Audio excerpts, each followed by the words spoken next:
Jeff, before you hopped on, about your amazing collection sitting in the mountains, right?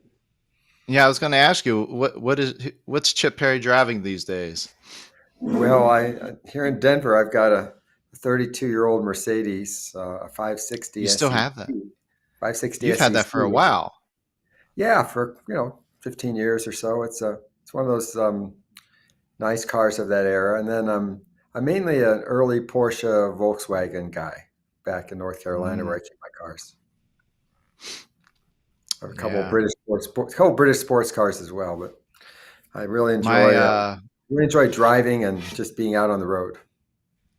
my very first car was a TR7 Triumph.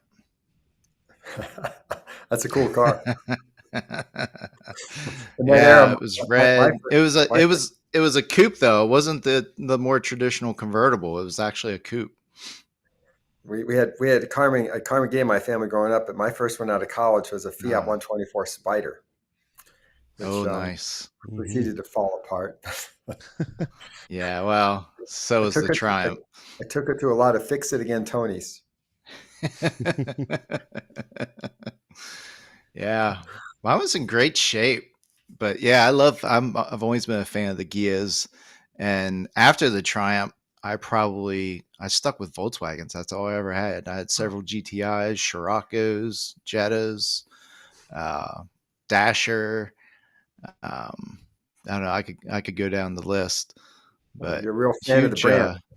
Real fan of the brand. Yeah, yeah, Well, you yeah, were selling them then too, right? yeah. I was also selling Volkswagens. That's right. Yeah, Now, that my was case a. goes back a little earlier when they had the Beetles and even the earliest Hmm. Beetles called a split window Beetle, which they made until Oh, 1953. Two they're windows super inside. rare. Yeah, they're 25 horsepower. Flat out, they'll go 65 miles an hour all day, though. 0 to It's not 60 in bad. 8 minutes. Yeah. Yeah. Do you currently have a Gia? Yes. I won the same color that we had when I was a kid growing up, a 1966 sand beige car that I really enjoy Uh, driving. It's better than the one we had back then. that's That's great. That's a cool color too on is that thing. Tony still working on it? Well, more like Hans. Uh, Hans handles those cars, and once he fixes Oh, them, they don't need much work. here we go, guys.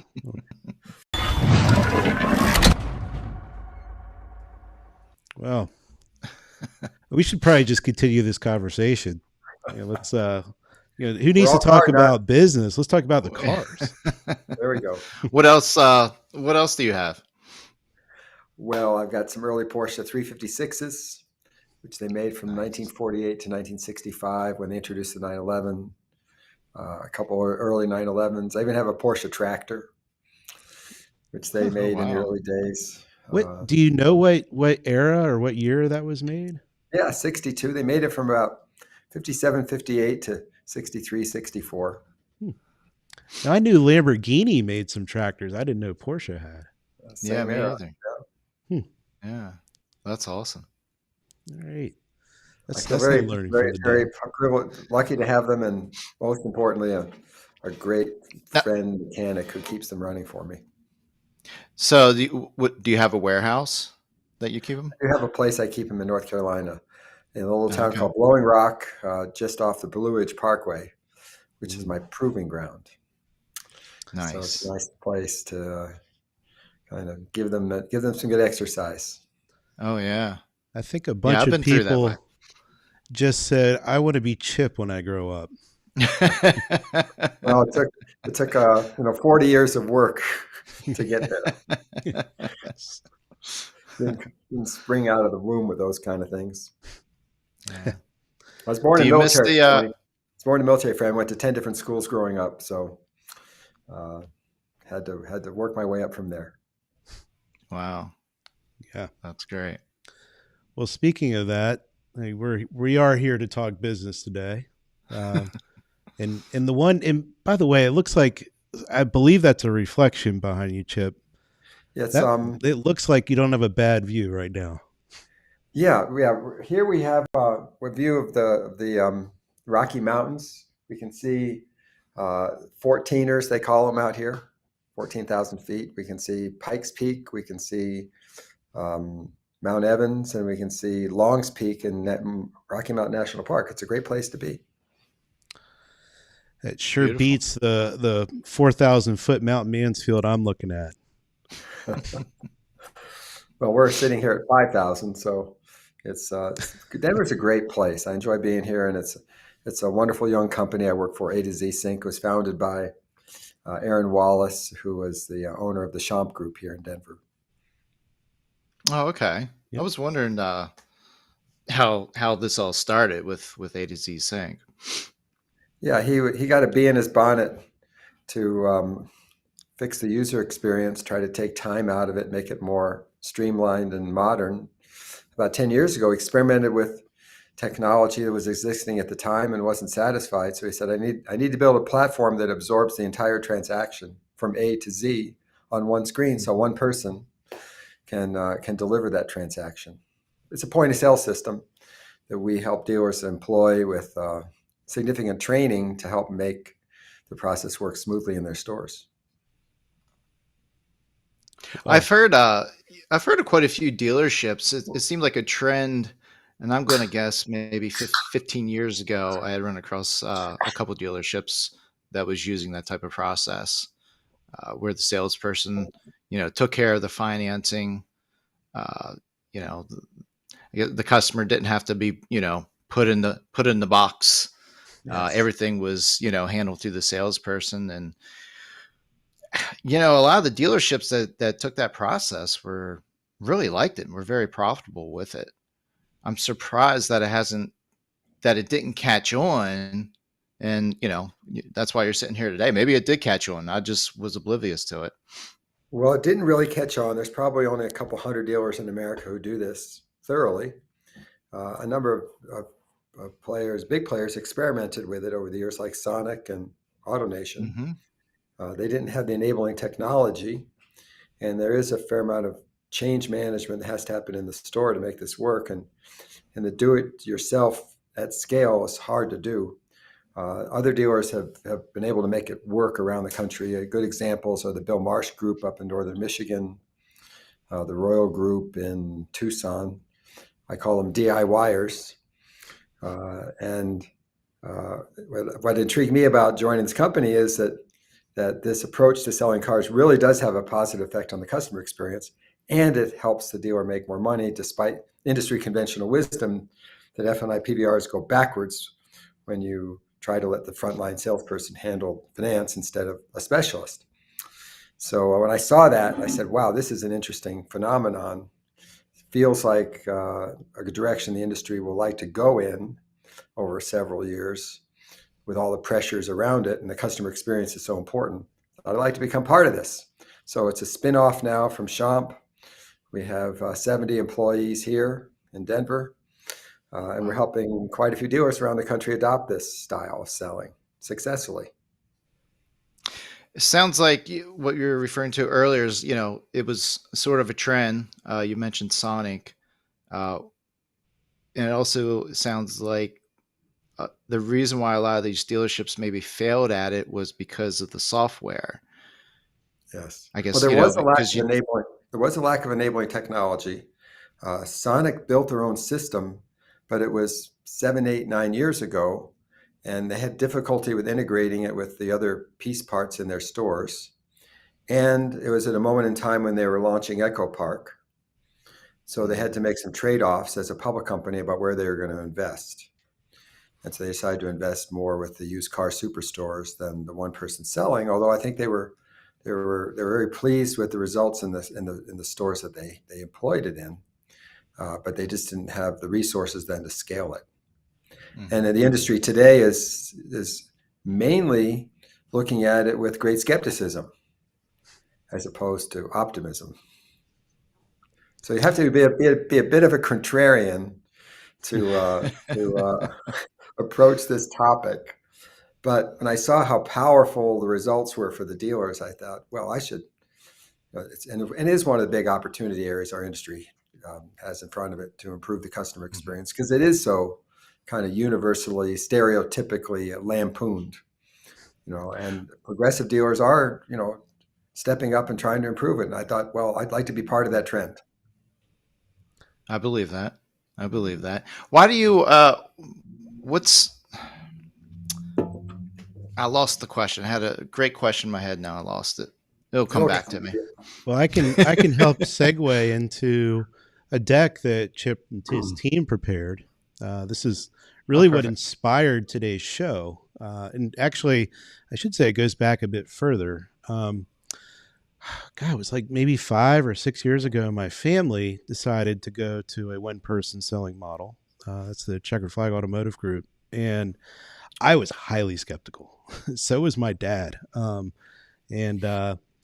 the years, I've, just through stories with sales managers and GMs I grew up with, and their initial reluctance and now their full love of it has converted me. I'm no longer a skeptic. I think this is a pretty good way to go. And so when I heard Chip at the Auto Intel Summit last month present this deck, this is a really good thing for the DealerRefresh community to hear. Mm-hmm. So. Well, thank you, Alex. I appreciate that. It is a very kind of early days trend. It's not prevalent at all, but I think it's going to catch fire. And what it's going to require is more dealers being successful with it and sharing the good news to break through the skepticism. Yeah, I don't understand why dealerships would be so skeptic of it. When you're speaking with dealerships, what do you think what's the hardest obstacle to get past to get that dealership to get rid of that? I don't say get rid of, but transition the finance box over to the original salesperson. Sure. Well, I think the main concern is that they believe they need the specialist to produce the numbers they're producing, and that frontline salespeople don't have a large enough of a skill set or understanding of F&I to be able to do it. And what we've learned is that frontline salespeople can be trained, and if technology enables them and puts guardrails up and ensures compliance, it really can work well. I think another impediment is the amount of change that it requires, because it does require a fair amount of rethinking of the process in the store, roles and responsibilities, in order to support one person selling the vehicle, handling the entire transaction. The role of the sales manager changes. The team lead, they become a team lead more than just a sales manager. If they're former F&I people, but not sales managers, they need management skills. If they're former sales managers, not F&I people as leaders, they need to build up some F&I knowledge.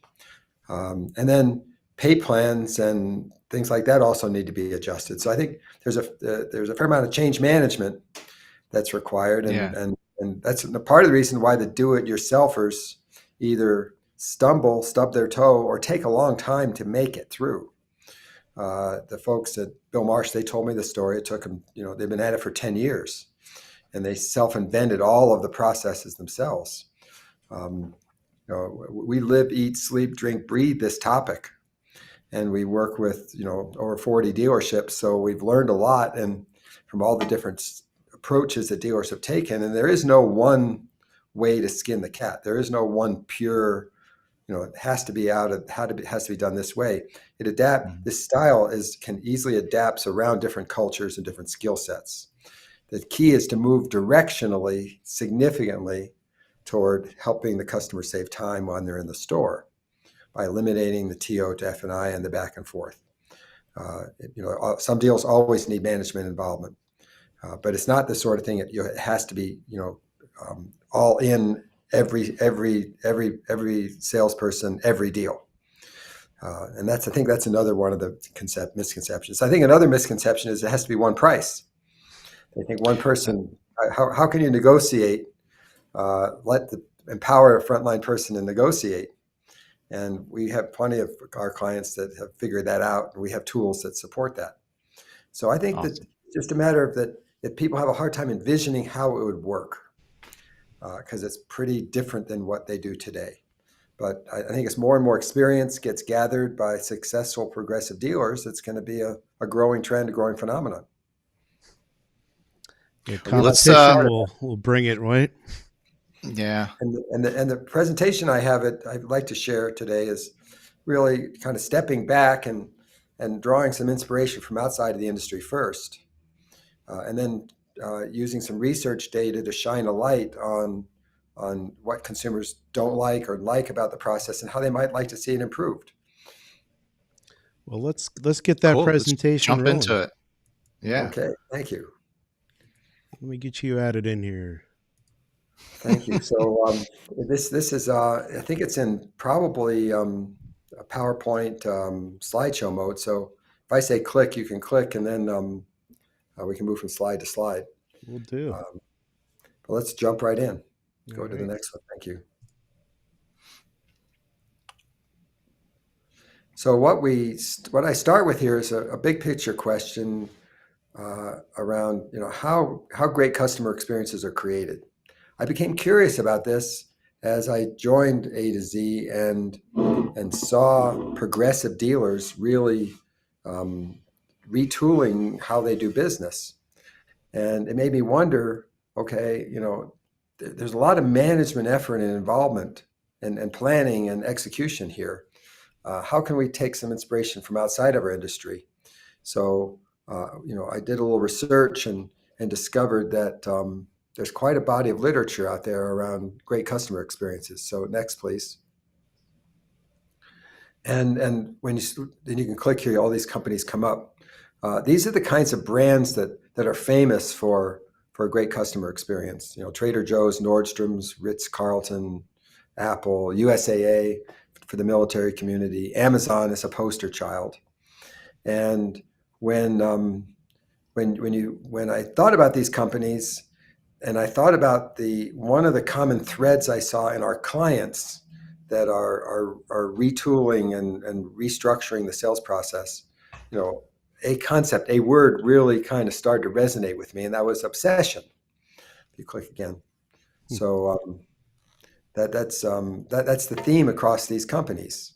It's obsession.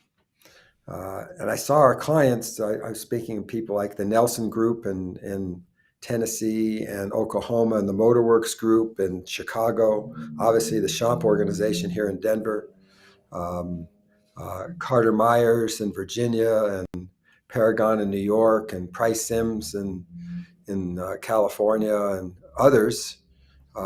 This word obsession started to ring in my ears. And I became obsessed about it. So I actually Googled the term customer obsession. And what I learned was there's a whole body of literature out there on this particular topic outside of the automotive industry. And our clients were exhibiting all of the characteristics of these kinds of companies. So I decided to dig in and look into this. So next, please. It's a good word. And one of the companies you trip across is Amazon. And when you walk into the Amazon office, I've had a chance to be there a few times. You can build this whole slide. I've been in a few meetings there in Seattle over the years, and they're very proud of their leadership principles, and they have them written down on a piece of paper. And the first one, number one, is customer obsession. Interestingly, and it's defined by them as this: leaders start with the customer, work backward. They work vigorously to earn and keep the customer's trust. Although leaders pay attention to competitors, they obsess over customers. And if you go back and you can Google this and find a CNBC interview of Jeff Bezos back in 1999, a long time ago. And he was talking then about what he hoped Amazon could become. And he was making the point that at that point, it wasn't clear who were the internet winners going to be in those early days, but he was hoping Amazon could be one. Obviously, they became one. And he said this: if there's one thing that Amazon is about, it's obsessive attention to the customer end to end. So I thought that this is pretty interesting. And when I listened to and learned from the Liza Borges of the world and the Brian Benstocks and the Chris Limas at Motorworks, and Adam Sims at Price Sims, and Nick Price, the CEO of that group, Marissa Shockley at the Shockley Honda dealership in Maryland, and They're right others. down the street from me. Yes. So, I mean, and they all had this obsession. So I thought, let's study this further. So next, please. And you can build the whole thing. One more click. So how is it defined? It's defined as the domination of one's thoughts or feelings by a persistent idea or desire. I also discovered a business definition of it. The meaning of customer obsession is that all decisions and processes stem from the needs, desires, and delight of the customers. And I asked a rhetorical question to an audience when I shared this. I said, if we're going to think about one thing dealers obsess about, what is it? One word. Profit. And a few concepts came to mind, and the answers usually centered around profit. So the question is, what comes first, the chicken or the egg? And I think the Bezoses of the world would say, if you obsess around the customer, profits will flow and follow.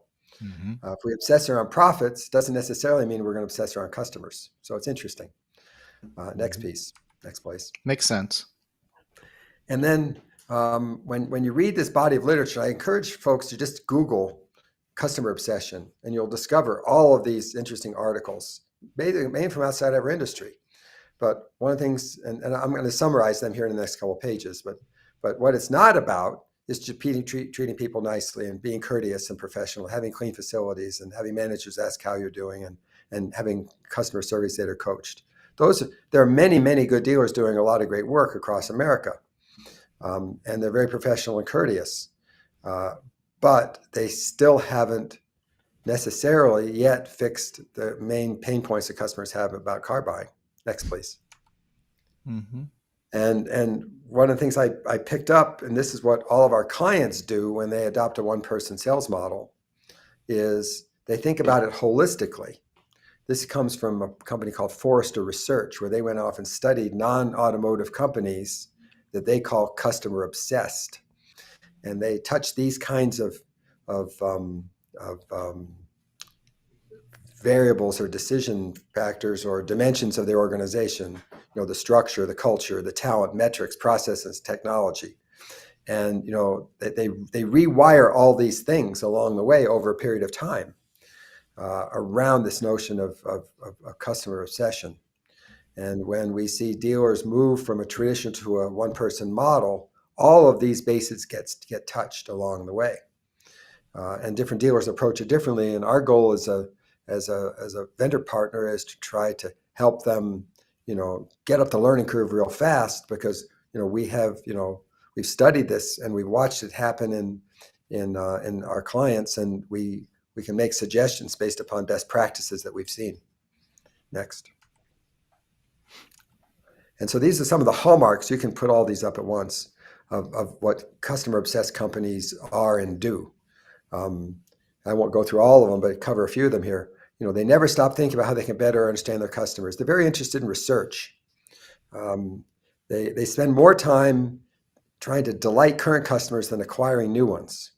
I think that's a pretty interesting one, because when you think about the time spent by general managers and general sales managers, the focus around the CRM and getting lead handling and optimizing marketing and getting customers in the store and pre-selling cars that aren't in inventory.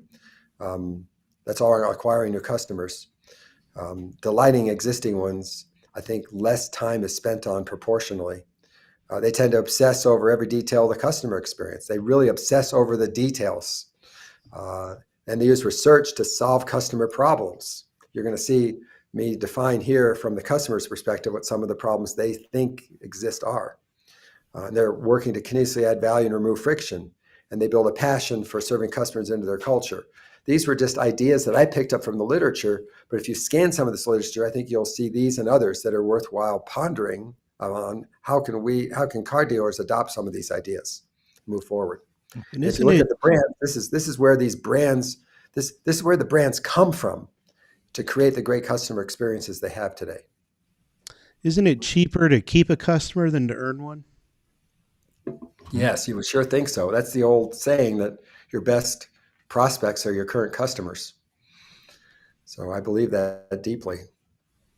But I think it is interesting to ask the question, how much time are we spending examining, studying, understanding, and problem solving against current customer pain points compared to the amount of time we spend optimizing, trying to get customers in the store? Mm-hmm. It's a juxtaposition that I think that could use some rebalancing. Next. So now let's talk about our industry. If we look at CSI, SSI, and CSI scores, this is across all the brands from JD Power. They look pretty high, and it's like when you study this. One more click, please. It doesn't appear there's really a problem here. But do we think these scores are real indicators of actual customer perceptions? I'm going to poke holes now, or punch at the conventional wisdom a little bit. Poke at it. Next, please.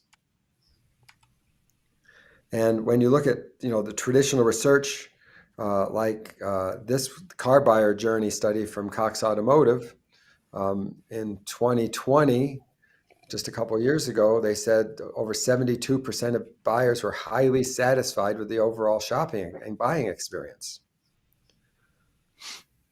And there's somebody saying customer retention is the new customer acquisition. Yeah, there you go. Good idea. So again, please click again. So one more click here. Do we really think that they're highly satisfied? If that was true, and the process was so great, would you be willing to send your grandmother or uncle or aunt into a store without making a call ahead of time to make sure that they know who that person is, and to give them good experience? Many dealers won't just let a friend or a son or a relative walk into a dealership because they know what they're going to get on the other end. True. Next, please. True.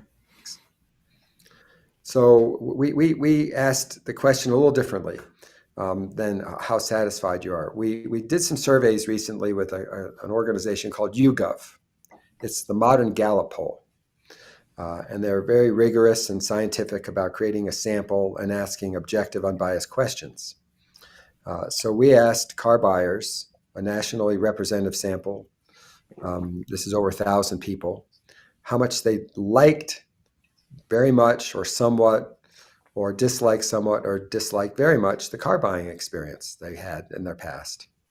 And a different picture emerges. Instead of 70+% saying they're highly satisfied, only about 20% say they very much like. It's a different question, obviously, and a tougher one, because it's easy to be satisfied if you have low expectations.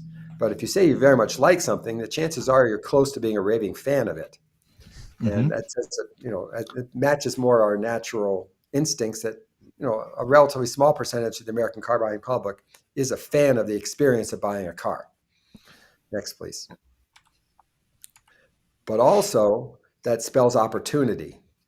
I don't share this information to heap scorn or criticism upon car dealers across the country. I think that progressive dealers look at that kind of perception and say, wow, if that's the way people feel about us, that's an opportunity for me to stand out in my store, stand tall with a better experience, and win in the local market with it.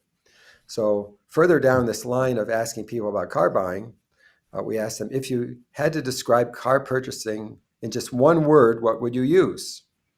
So this is called a word cloud. It's a statistical representation of all the one words that people used. So more than about 1,000 people were asked this question. Yes, I see Ed. Hi, Ed. Yes, right. But so again, this is just holding a mirror up to the consumer car buying public and asking them, how do you feel? Mm-hmm. And long and boring. And most of the words are negative. In fact, if you click one more time, we did a count and we put all these words in one of two categories. And 85% of them were a negative sentiment and only 15% were a positive sentiment. So I mean, this flies in the face of conventional industry research that says, hey, 70% of people are highly satisfied. But I think it truly does more accurately reflect how people feel. So that provokes the next question, which is, okay, if they're that negative, what don't they like? Let's look into that next. So before we did that, we covered briefly here that that when you look at how the media portrays our industry, you can click all these and bring them up. You can just study the headlines briefly. Most of the headlines aren't positive. In February 2022, NPR had a story, why car buying is still such a miserable experience right now. Automotive News talks about waiting as the dealership is the top pain point. So, the media doesn't help us here. Next page, please. So what are the things people most dislike? So we decided to ask that question. And the way we approached it, if you click this, we gave them 7 choices. And we asked them to pick the top 3. I think that's a reasonable research methodology. And by the way, whenever a dealer looks at research from vendor, I always encourage them to take their BS filter and turn it up full. Turn that thing up full, because every vendor has a point of view or and ask something they're trying an idea or a product they're trying to sell to dealers. Obviously, I'm a proponent of an idea called improving the car buying process by eliminating the classical consumer friction points. But I think if you study this research, say this is a reasonable approach. So we took the headline that Automotive News had, and we put that on the list, the amount of time that the entire process took. We listed these other ones, having to listen to sales pitches about warranty and insurance products, the back and forth negotiations with sales managers, the trade-in process and the prices they give, how my salesperson treated me, test driving the vehicle, the way the vehicle is delivered and explained to me, and the dealer's online shopping tools. And then we asked them to pick 3 out of 7. The top 3 are the ones you see here. Time is just what Automotive News said. The back and forth, and being upsold in the F&I office. These are the classic pain points that people experience. Other is very small here, and other composed mainly because the survey was done recently of people not being happy about paying above MSRP for the vehicle they bought. But I think the fact that other is so small says that, hey, we got a pretty reasonable, common sense, set of choices that they could have made. So that gives us an idea of what they don't like and where the pain points are. And if and this is something people know, but one of the hallmarks of customer obsessed companies that we saw earlier is that they really focus on the research and then they operationally do something about it. They actually take on the task of fixing the problem. So this is a many, many years old problem, but there's only a very small percentage of dealers who have taken seriously upon themselves the idea of trying to address this problem with process changes in their store. And that's where the industry sits today. So now we move on and we ask the question, okay, we now know what you don't like. Let's understand how you would design an ideal process. So we go next slide, please. So, really good customer-centric companies ask, what do you want? So here we gave them 7 choices again, asking them to pick 3. And interesting, the one that comes to the top is a simple and completely transparent presentation of vehicle price and payment. Next comes fast and efficient process. So, depending on how you phrase the question and give them the answers, you get different results. But I felt this is a pretty neutral way of talking about price. I didn't put up there, take out the price negotiation, because usually that will win. Make it simple for me to buy the car without having to negotiate. I didn't put that up there. But we did put up there the notion of a simple and transparent presentation of price and payments. That's really important. Speed is important. Having a low pressure experience. Back and forth, they want that eliminated. And then we put up 3 other things, which is an online tool that helps save time at the dealership, a premium waiting lounge with free refreshments, and then also, interestingly, a completely online Amazon-style experience. So there's a lot of research in our industry that says, when you ask people if you'd be interested in buying a car completely online, 70 or 80% of them say yes, in isolation. But when you put that kind of an idea next to 7 other things, it comes in Interesting. last. It Interesting. comes in last. They want to Yeah. have a good in-store experience. So I think that helps us put into context the notion of online car buying. Practical Joe and Susie car buyers want these other things fixed first. And the time, the amount of energy in our industry that's going into 1 and 2, I think I would postulate that's much less than the one at the bottom. Without a doubt. A lot of energy is going into I agree. that. Not as nearly as much energy is going into, addressing the fundamental pain points people have when they get in the store. Now, Next. Chip, Yes. there's a word on this slide that I think it's lost in translation from a customer's mouth to a dealer's ears, and that's the Yes. word transparent. Yes. I think a lot of dealers believe this is showing the invoice or the cost on the car, and just saying, "Hey, look, I'm only making $100 on you," or something like that, and that's transparency. But the customer, I think, is really looking for, when they're in the showroom, transparency into the process. How much longer is this going to take? Yes. Yes. And transparency is one of these, overused and often misconstrued words. I think that that a consumer would like to know how long it's going to take, like you just said. They also like to know what are all the moving parts that affect my payment, and how can I be confident that they're market correct? Am I getting a good deal? Am I getting a fair deal? And the moving parts in a car deal often come at a customer fairly quickly, particularly if it's paper going back and forth, and Foursquare is being presented, terms and payments and all that. And online today, there's a general kind of mantra. Hey, customers know so much about the car. There's so much information out there.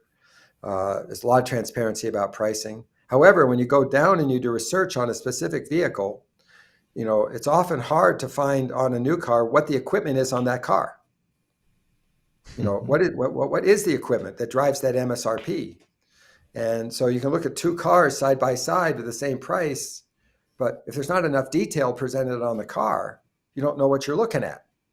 And a lot of these digital retailing tools don't really let you dig into the equipment set. You have to, there's some dealers that present Monroney stickers with their vehicles, but I don't think that's prevalent. And so I think there's still, I think the mantra of that there's so much information, everybody knows about the price of the car. I don't think that's really true. And that's why people come in confused and needing to be reassured with, detailed information about what they're looking at. The most drastic Reassured. example has always been the Porsche 911. Of course. Right?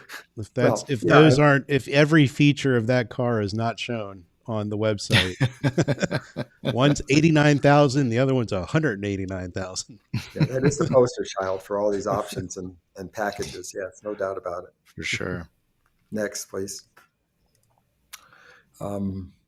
And then we decided to put side by side those 2 ideas, which is an online assisted in-store experience and an Amazon-style online-only experience, just to kind of put a punctuation mark on this.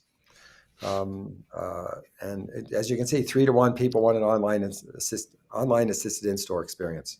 That really calls out the importance of digital retailing, that it be done well. It helped people, get a good understanding of the vehicle, so that and then also what their payments might be, and then a smooth transition when they get in store that really does actually reduce the time involved. I was asking the question recently of a few dealers, what percentage of the time do people fill out a credit application before they come in the store? I don't know what it is in your stores, Alex, but it's Wasn't about much. 10% or less. 10% or less, most dealers say. So that no matter what they've done at home, if they haven't filled out a credit app, we're talking first pencil when they walk in, and then there's a transition to a credit app, credit approval, and then what the real deal is, and then menu presentation. But to have as close a syncing up of those payments and alignment is very important. Yeah, you always get the customers, or you got some dealerships, I guess, their online credit application isn't asking for enough information, maybe just enough to say yes or no to approval. So they fill out the online credit application, and then when they come into the dealership, they end up filling out another one. Yeah, I mean, why? Right, right. Yeah, so the online app should be, just a representation, exact representation of what they fill out in the store. So it can Exactly. produce a good result. So next. And I want to suggest that giving customers what they want that really addresses these, fundamental pain points around the amount of time it takes and the amount of transparency and the back and forth that they don't like. It really requires rethinking, retooling, restructuring the process from the ground up. And that's what we're seeing really progressive dealers do across the country, a growing number of them. Not a huge number yet, but a growing number. Next, please.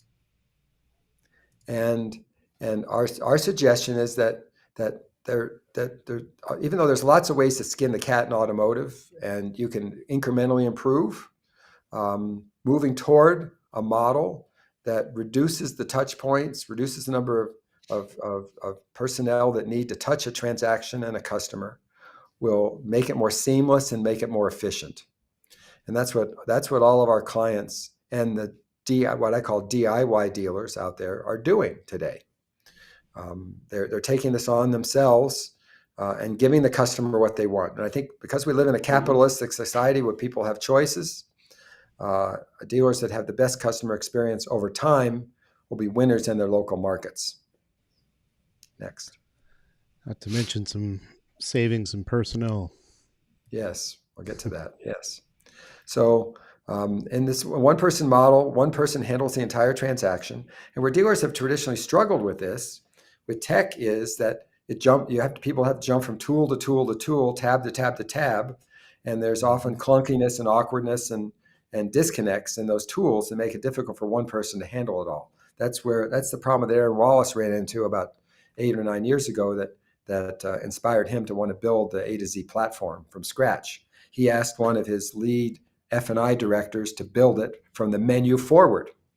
And so I like to brag on her that her name is Natasha Geiner, that of the 50,000 roughly finance managers and directors across the country and the 17,000 points of light called car dealerships, 50,000 people, one person built a system that absorbs the entire transaction on one screen in one application without jumping across tabs.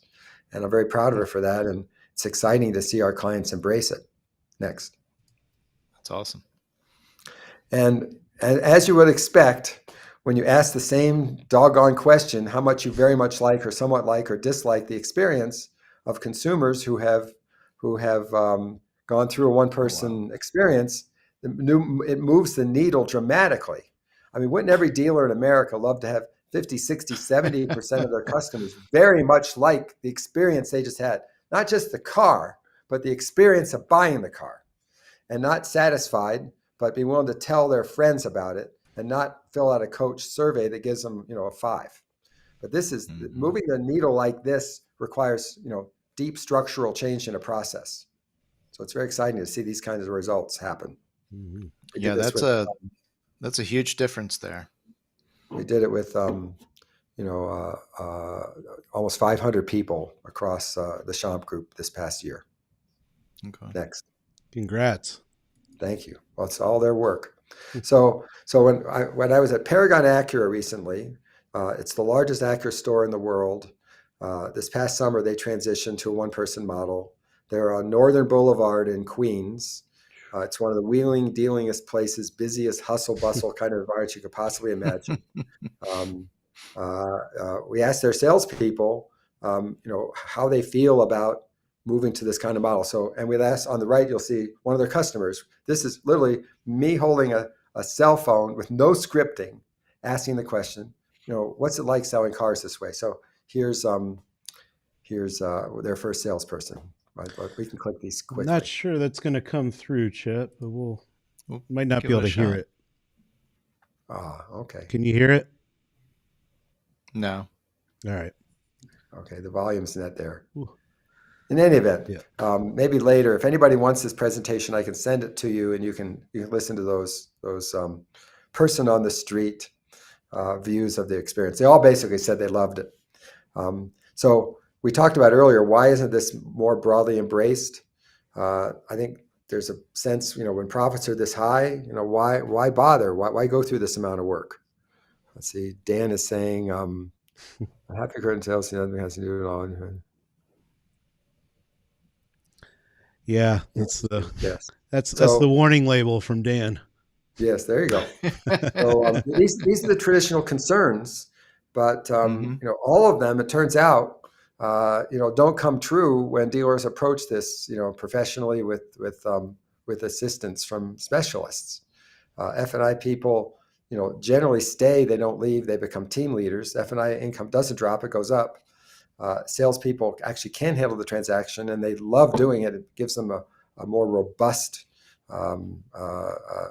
role in the dealership. And although there's a lot of change and work required, it can actually be managed well. So those are the objections. I want to take you through now. Okay, Yeah, I was great. gonna And say they are yeah. one touch. Yes. Mm-hmm. He said they went one touch after visiting Schomp. Yeah. So Dan, you're one of those few hundred, just a few hundred dealers in America who are doing this with gusto. Next. So I'm gonna make a bold statement, which is that one person selling, it doesn't have to be just through A to Z. When you take this approach, you have a positive effect on more parts of a financial statement than any other one thing you can do to improve your business. You say take that technology platform out, just say one thing you could do. A new DMS doesn't do these things. A new CRM doesn't do these things. A new Google SEO optimization product doesn't do these things. It Oh, doesn't come touch on, all that these definitely aspects does. of P&L. Pardon? I said SEO definitely does. There you go. It drives one little piece, important one, but not the whole thing. So I'm going to show you how it affects both above the line and below the line here right now. It touches all of these aspects of a dealer's financial statement. I'll show you how here now. Next. So here's typical results that are abstracted from our clients, where the 6 month before and the 6 month after, and we get this kind of information directly from the dealerships. If dealerships use Accessa or a tool like that, that pulls financial data out of the DMS and makes it easily understandable. This is where this kind of comes from. So this is a situation where a dealer went from 250 to 275 cars. They grew the number of vehicles. They grew their front end gross in this kind of environment. They also grew their back end PVRs by $500. So their total, front end gross went up. Their total back end gross went up, and their total PVR went up. But then we looked at normalizing for volume, because we don't want to take credit for the extra gross that came from selling more cars. When you normalize for volume, you can see that there's almost a $190,000 increase in total gross profit. Most of that coming from the back end, the $500 improvement. And that's fairly typical. We've seen anywhere from $300 to $1,000 a car. And even in this high environment of all PVRs being great front and back, our clients are all experienced whatever their starting point is. If it was 1,500, it grows to 2,000 or 2,200. If it's 2,000, it goes up from there. If it's 900, it goes to 2,000 typically. So big impact on above the line. And then if you go to below the line, next page, a typical dealership will be able to have their people be more productive because they have more time. The one person sales model generally reduces transaction times by about 50%. So if it was 4 hours, it becomes 2 hours, and that's 2 hours you're giving back to your salespeople per deal. So they can sell more cars. Productivity goes up. Mm-hmm. To sell a few more cars, fewer salespeople are needed. And F&I employee specialists are eliminated, but they tend to, as a role, but they tend to migrate into manager roles. And you add a small team of people called loan processors who handle the paperwork associated with getting transactions done and chasing CIT and making sure all the I's are crossed and I's are dotted and T's are crossed. And when deals need to be rehashed, one of the managers or two is often a former F&I manager, so they help that process.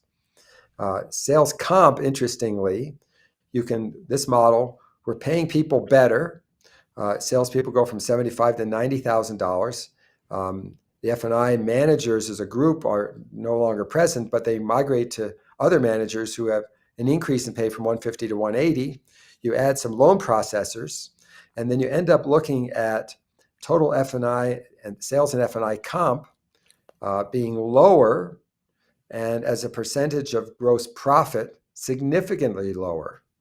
So if you multiply that 5 percentage points improvement times the normalized gross profit, that's $83,000. So the two put together were about $260,000 of gross profit improvement per month on a normalized volume basis. Pretty significant. That's why I think that this kind of approach to handling the sales process has amazing financial improvement potential, along with customer satisfaction and delight about the experience, as well as the third one that not many people think about ahead of time, which is the salespeople really embrace this, and the retention rate in our clients and people who do this, not even just A to Z clients, retention rate of salespeople is much, much higher than industry averages. The turnover in industry in most dealerships is 60 to 70%. It's single-digit turnover percentages at one-person sales model dealerships, because the salespeople really do tend to like it. Also, both experienced salespeople and new salespeople can be very successful with this model. Next. Shoot, just the personnel retention alone, without the profits and the expense cutting, is worth it right there in this day and age. It's huge, considering how much time and effort it takes to bring people on. So these are examples, again, of dealers talking about their results. This is Rich Altenhoff at Motorworks and Neb Jonas at Toyota, Marysville Toyota up in the state of Washington. I jumped ahead, Chip. It was no worries. All of them talking at the same time. Yep. And obviously, I mentioned how it's better for the people. You can build this slide, click.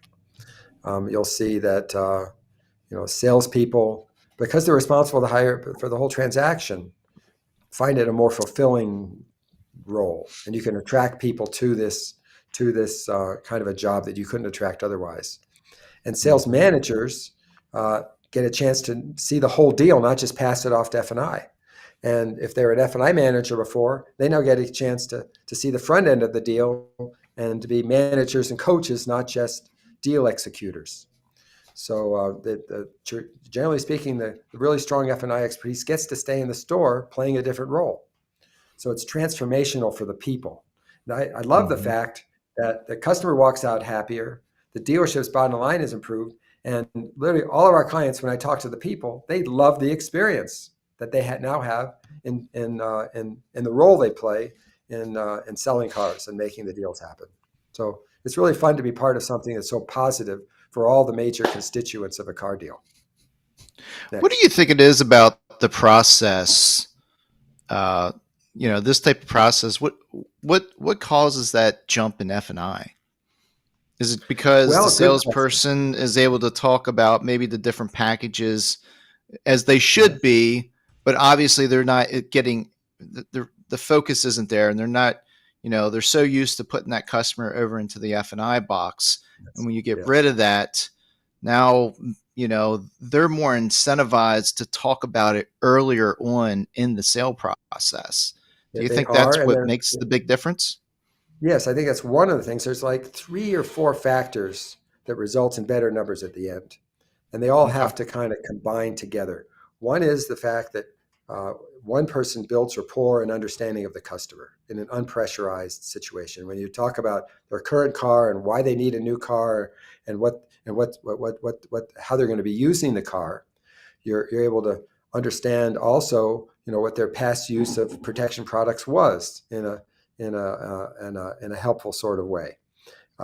You're able to those seeds of learning then get planted later. The second thing is the fact that if it's done right with a good tech tool, it feels very transparent and simple and understandable to the customer. So trust is being built that way. Third, there's no kind of like waiting around for F&I, cooking and waiting and kind of getting all tensed up and wondering when am I going to be able to get out of here. And then lastly, the same person that presented the car and the deal to you is sharing with you the potential protection products. It's the combination of those things that cause the guard to come down, and people are just more receptive at the end. That's as simple. It's just as simple as that. The customer Makes is sense. just more receptive. Also, if it's done right, every product is presented every time. A lot of sophisticated, experienced F&I people prejudge what the customer is going to buy or go to a sweet spot of what they sell. So a system like ours, for compliance reasons, ensures that every product gets presented every time. A customer has to sign off digitally that they don't want to buy something, so that later, if they come in, they say, well, I thought I bought that, and what's the matter with my car? I want you to fix it. No, I'm sorry. You digitally told us you didn't want this. We have the record of it. Yep. But it's the guard coming down and people being more receptive as a result of the combination of those factors: the rapport, the simplicity, and the lack of time being wasted. The efficiency behind it makes them more willing to buy product at the end. It's a magical thing. It's a wonderful thing. Imagine being happier, walking out being happier, and having spent more money than folks who go through a traditional process. Well, there's always a saying in the car business, your happiest customers typically are the ones that paid the most. Okay. Yes, I've heard that many times.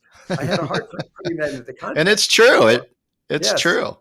Yes. And the person that pays the least is typically the worst customer you want. You don't want them coming back. Right. So if you have more people spending more money, that means you have more happy customers, greater attention in the service lane, all that kind of thing. So doesn't sound right, but it's true. Yes. Next. All right. I think we're getting close to the end here. So again, if anybody wants this presentation, my phone number is 404-277-1945. That's my cell phone. And my email is chip@A2ZSync.com. I'd be happy to send you this so you can see these quick little videos. So you send that over to us, and we'll put it in the resource portion of DealerRefresh. Okay. And this is a quick run through of how our tech works. It's very simple. Starts online, lets people configure a deal. When they get in the store, one click from the CRM, you initiate into desking.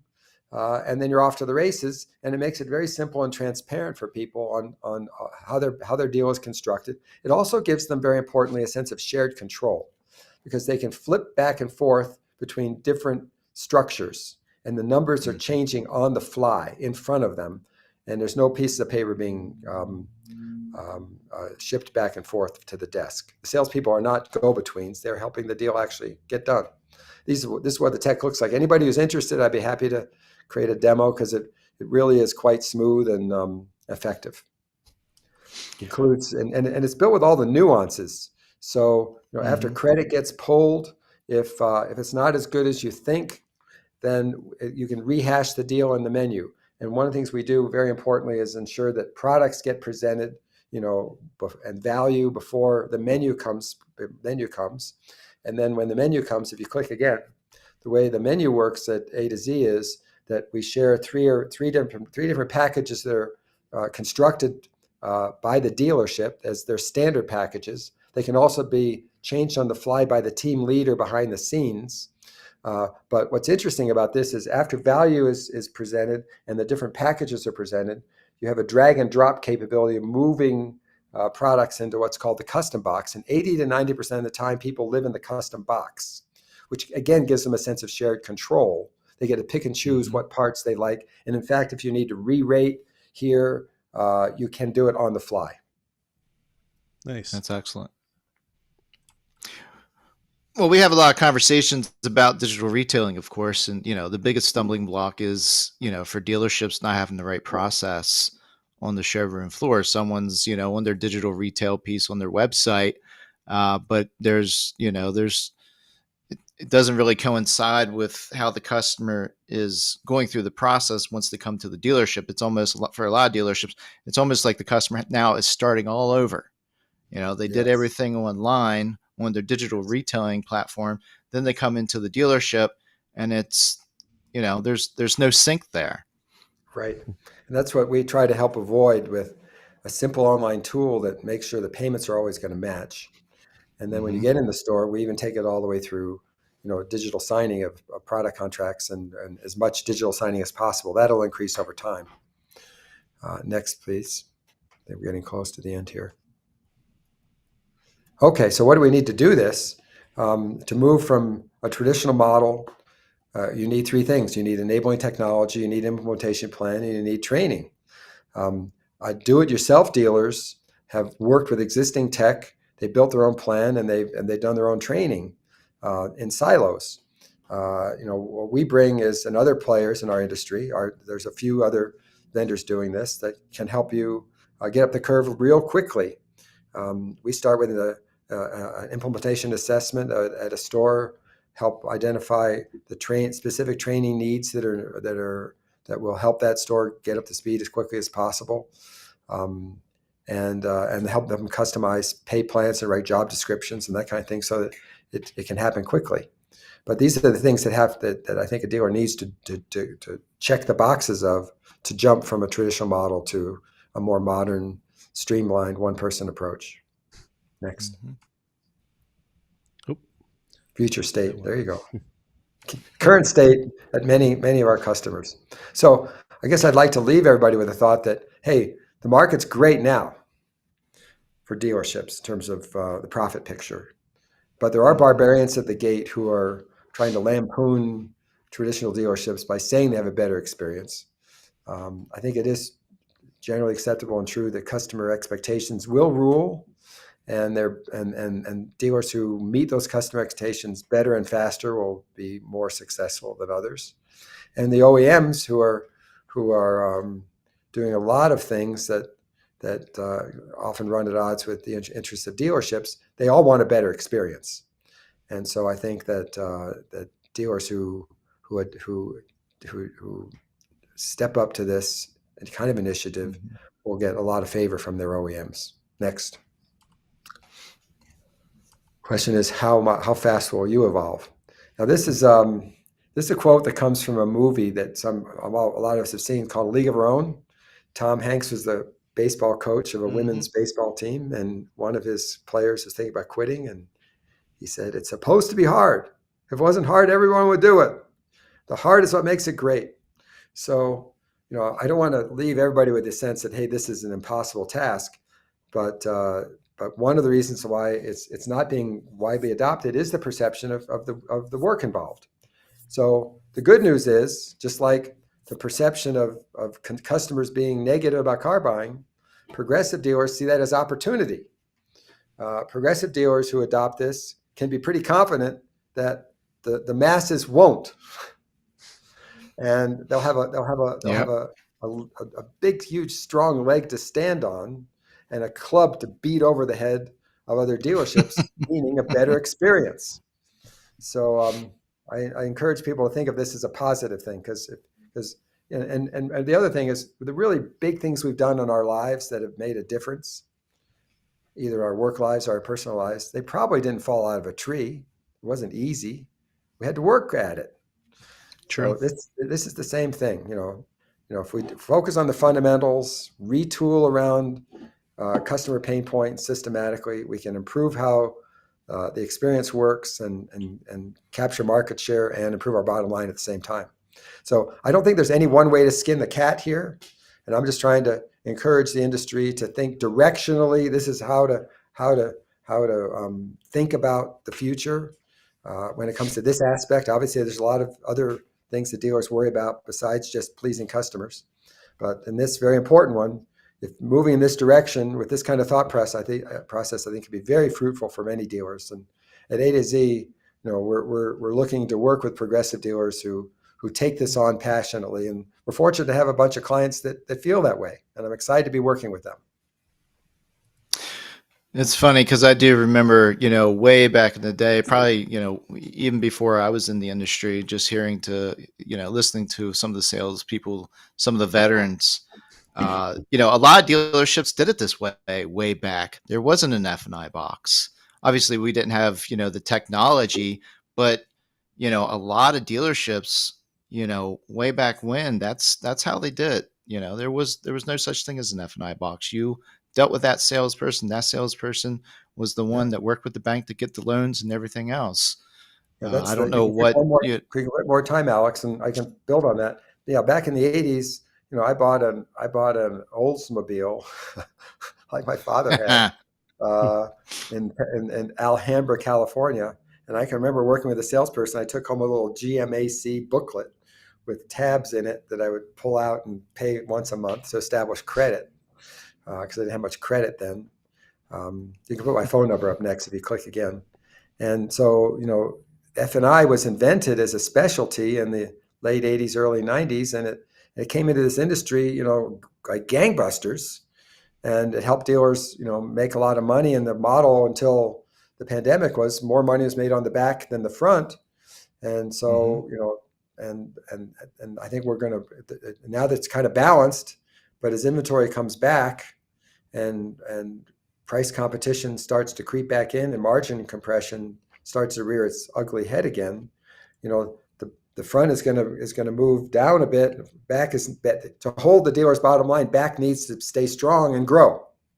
And wouldn't it be great if the growth in the back could make up for losses in the front? That would be fantastic. Mm-hmm. And so this is an approach that can actually do that. Oh, I believe it. Yep. Well, we got true story. Chip and I did a ride along together back when we were both at ATC. Was it in the Oldsmobile, Drew? Yeah. So yes. So as a leader of a company like A2Z or any company I've been part of, I've always believed in listening to dealers and learning from them and passionately serving them and making sure our people have the resources and the insights and the data to help dealers win. And so I think one of the cool things about this kind of a system also is that you produce a lot of data about the experience. In our case, every mouse click is date and time stamped. So you can see how much time every transaction takes and how much time each person is devoting to each part of the transaction. There's an old saying that says, you can't measure what you can't manage what you can't measure. It's really hard to measure time. If time is the big problem the customer faces, how do we systematically eliminate it? So that's one of the things that we try to do to help dealers win is really be studious about in a positive way about what's happening in their stores. And I love helping dealers win. And thank you, Drew, for mentioning that. And I get a chance to ride with our folks here all the time. I'll be in Florida next week doing it. That's great. You're definitely moving around, Chip. No, it's great. It's great to see you, Chip. It's like we spoke earlier. It's been such a long time, and one thing that always stuck out to me was just your passion. No matter what company you're working for, what position you're in, because you would speak at a lot of the conferences back in the day. You just always had this passionate, I don't know what you would call it, but you just knew that you were passionate about what you were doing, and it always came out in your words and your actions and everything.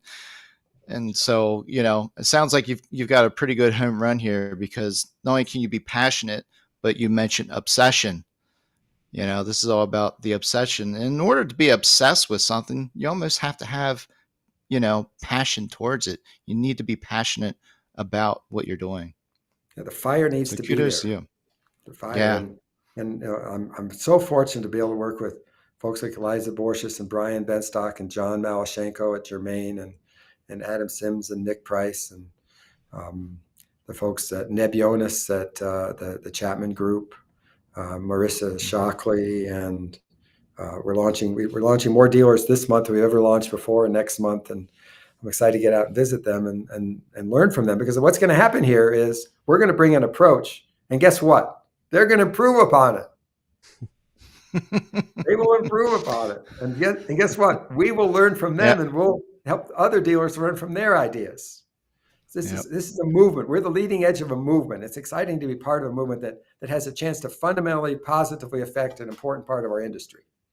You get to change lives with this one, which is Well, as Andrew said, you're a legend in the industry, Chip. Oh, thank you. I hope Only in my that own mind, but I enjoy doing what I'm doing, being part of a young company, leading a bright, energetic team, and so it's wonderful. Thank you for giving me this That's chance awesome. to talk to your audience and your membership. No, we appreciate it. yeah, We it's appreciate an it. honor, Chip. Yep. It's all And mine, Alex. Yeah. by the way, I hope that when you're visiting Shockley, say hello to Maurice for all of us, but check out Jeff while you're there because he's right down the I street. will. Yeah, Yes. not too far. And if you're ever north of Charlotte and you want to take a ride in an old car, generally before 1960, often air-cooled with 4 opposing cylinders, you got some choices in Blowing Rock, North Carolina. And anybody in Be your audience careful who what wants to buy, you've got my phone number. If you're ever in my neighborhood, let's go ride in an old Porsche, an old Volkswagen, an old MG, an old Austin Healey, you name it. We've got it. That's Yeah, BYOAC, by the way. Bring your own air conditioner. Yeah, none of that. All right. So, thank you, All gentlemen. right, Chip. Thank you again. Thank Chip. you so much. Take care. Now.